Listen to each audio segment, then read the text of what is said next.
समजलं समजलं समजलं नक्की समजलं समजलं ना. मग चला घरात. अरे ते चला घरात चला घरात चला घरात करू करू तुम्हाला एकदम लूज करून टाकलंस पार.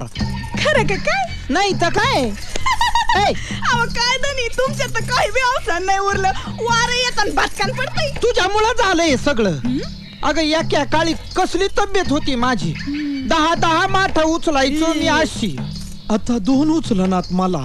तुझ्यामुळं झालंय सगळं. गुरा सारखं राबतो मी. तुझी काडीची मदत होत नाही मला. काय मदत करीत नाही मी? काय मदत करते काय मला? मदत करीत नाही? काय मदत करीत असते तुम्हाला? काय करायचंय ते सांगा. चल माती तुडावी. ही म्हणजे कसं झालं? माझं मलाच झालंय जड आणि शेजारी म्हणती माझं बाळणपण कर. अव ही बापेची काम. ही बापेची काम झालं ना. घेतलं ना अंग काढून. अगं मला दररोज तुडवती तशी माती तुडवायची. आणखीन काय असं हा मग बघाच.